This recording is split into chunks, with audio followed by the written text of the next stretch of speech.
ہمارے خدا باپ اور خداوند یسوع مسیح کی طرف سے آپ کی سلامتی ہو۔ خداوند یسوع آپ کو برکت دے۔ خداوند اپنے لوگوں پر مہربان ہے۔ یسوع مسیح طبیب اعظم ہے اور وہ ہمارا محافظ اور نگہبان ہے۔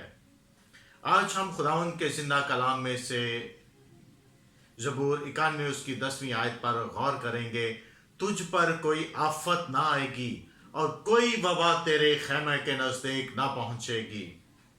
زبور 91 ایماندار لوگوں کے لیے خدا کی پناہ گاہ ہے۔ خدا اپنے لوگوں کی پناہ گاہ ہے، نہ صرف اپنے لوگوں کی بلکہ ان تمام لوگوں کی جو اس پر توکل کرتے ہیں، اس کو اپنا مالک اور خالق مانتے ہیں۔ خدا اپنے بیٹے یسوع کے وسیلے سے تمام بنی نوع انسان کے کفارے کا انتظام کرتا ہے، اور یسوع مسیح جس نے بے گناہ ہوتے ہوئے اپنے آپ کو تمام دنیا کے کفارے کے لیے قربان کر دیا۔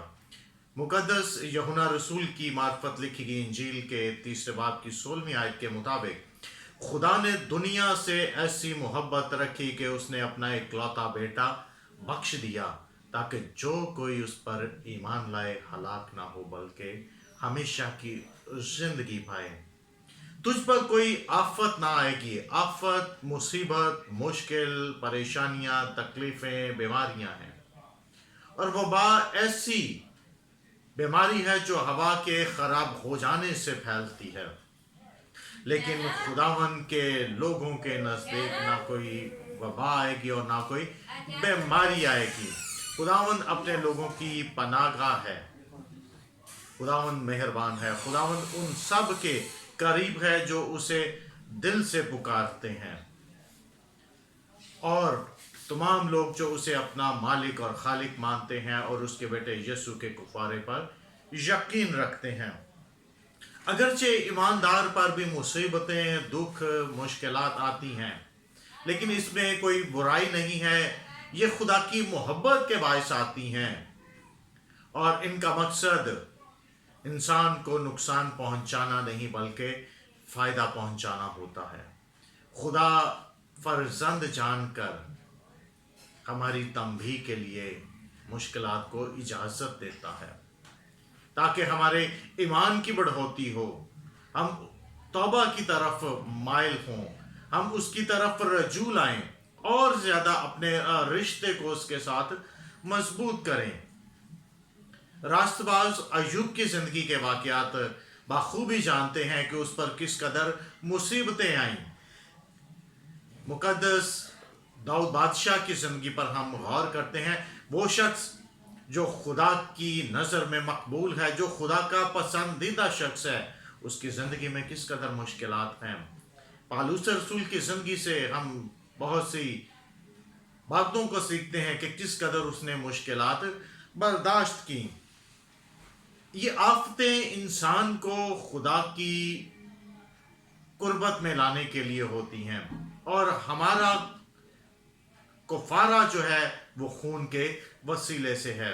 ہم خدا کے کلام میں سے خون کی قدرت کے متعلق سے سیکھیں گے، کیونکہ کفارہ خون دیتا ہے، خون میں زندگی ہے۔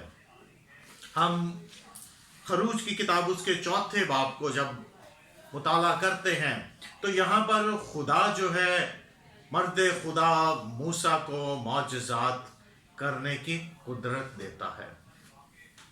موسیٰ کی زندگی کے بہت سے واقعات ایسے ہیں جہاں پر وہ اپنی زندگی کی کمیوں کو، خامیوں کو خدا کے سامنے رکھتا ہے۔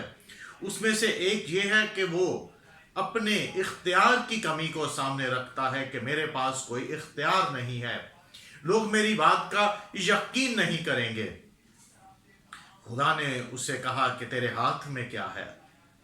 لاٹھی ہے، اس کو پھینک دے۔ اس نے پھینک دیا اور لاٹھی سانپ بن گئی، اور وہ ڈر گیا اور بھاگا۔ خدا نے کہا کہ اس کو دم سے پکڑ لے، اور اس نے پکڑا اور وہ پھر لاٹھی بن گئی۔ خدا نے کہا کہ وہ ضرور تیرا یقین کریں گے۔ اگر اس بات پر تیرا یقین نہیں کریں گے تو ایک دوسرا معجزہ ہے، تو اپنا ہاتھ اپنے سینے پر رکھ کر اسے ڈھانپ لے۔ اور اس نے ڈھانپ لیا اور جب ہاتھ کو نکالا تو وہ کوڑ سے برف کی مانند سفید ہو گیا۔ خدا نے کہا کہ اس کو پھر رکھ کر ڈھانپ لے۔ اس نے ڈھانپا اور نکالا تو پھر وہ باقی جسم کی طرح اس کے برابر ہو گیا۔ خدا نے کہا کہ اگر وہ تیرا پہلے معجزے کو سن کر یقین نہیں کریں گے تو دوسرے کو دیکھ کر ضرور تیرا یقین کریں گے، لیکن اگر وہ تیرا ان دونوں معجزات کے باعث یقین نہ کریں تو پھر تو دریا کا پانی لے کر اس کو خشک زمین پر گرا دینا، تب وہ تیرا ضرور یقین کریں گے، کیونکہ وہ پانی خون بن جائے گا۔ پہلا معجزہ لاٹھی کا سانپ بن جانا ابلیس کو ظاہر کرتا ہے۔ دوسرا معجزہ کوڑ بیماری کو اور گناہ کی بیماری کو ظاہر کرتا ہے، اور ان دونوں پر فتح جو ہے وہ خون کے وسیلے سے ہے، مخلصی جو ہے وہ خون کے وسیلے سے ہے۔ وہ قوتیں، وہ گناہ اور ابلیس جس نے انسان پر فتح پائی تھی، یسوع مسیح نے اپنے خون کے وسیلے سے ابلیس اور شیطان دونوں پر فتح پائی اور ابلیس کا برملا تماشا بنایا۔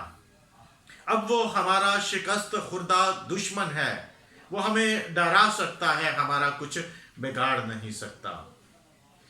دوسرا واقعہ خداوند کے کلام میں سے ہم خروج 11ویں باب اور 12ویں باب میں پڑھتے ہیں، جب خدا نے موسیٰ سے کہا کہ تو فرعون کے پاس جا اور فرعون کو یہ کہنا کہ تو میرے لوگوں کو جانے دے، اگر وہ تجھے جانے نہ دے تو اس کو اس بات کا اعلان کر دے کہ فرعون جو تخت پر بیٹھا ہے اس کے پہلوٹے سے لے کر وہ عورت جو چکی پیستی ہے اس کے پہلوٹے تک اور تمام مصریوں کے چوپایوں تک تمام پہلوٹوں کو خداوند مار دے گا۔ اور یہ وبا صرف مصریوں کے لیے ہوگی، اسرائیلیوں کا ایک کتا بھی بھونکنے کا نہیں۔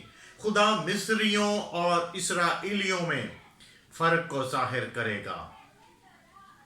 خدا نے اپنے لوگوں کو نشان کے طور پر یہ بات بتا دی کہ وہ ایک برہ ذبح کریں اور اس کا خون اپنے دروازوں کی چوکھٹوں پر لگا لیں، جو یہ نشان ہوگا کہ یہ خدا کے لوگ ہیں، جو ان کی محافظت کرے گا، جو ان کو چھوڑ دے گا، اور خدا اپنے لوگوں کو اس خون کے وسیلے سے رہائی بخشے گا۔ خدا اپنے لوگوں کو اس خون کے وسیلے سے رہائی بخشے گا، اور ہماری پہچان جو ہے وہ ہمارے اوپر برے کے لہو کی مہر ہے۔ یوحنا کے پہلے عام خط میں لکھا ہے کہ اس کے بیٹے یعنی خدا کے بیٹے یسوع کا لہو ہمیں تمام ناراستی سے پاک کرتا ہے۔ ہمیں اس بات کا یقین کر لینا چاہیے کہ ہماری زندگیوں پر برے کا لہو لگ چکا ہے۔ اگر ہماری زندگیوں پر، ہمارے خاندانوں کی زندگیوں پر برے کے لہو کی مہر نہیں ہے تو پھر ہمیں اس بات پر غور کرنا چاہیے کہ اس کی کیا وجہ ہے کہ ہماری زندگیوں پر برے کا لہو نہیں ہے۔ اگر ہماری زندگیوں پر برے کے لہو کی مہر نہیں ہے تو مصیبتیں ہماری زندگی پر بھی آ سکتی ہیں جو ہماری ہلاکت کا باعث بن سکتی ہیں، لیکن ہم خداوند کے بیٹے یسوع کا لہو اپنی زندگیوں پر مہر کرتے ہیں تاکہ کوئی وبا ہمارے نزدیک پھٹکنے نہ پائے۔ جو وبا دوسروں کو ہلاک کرتی ہے وہ ہمارے نزدیک کچھ بھی کرنے نہ پائے گی۔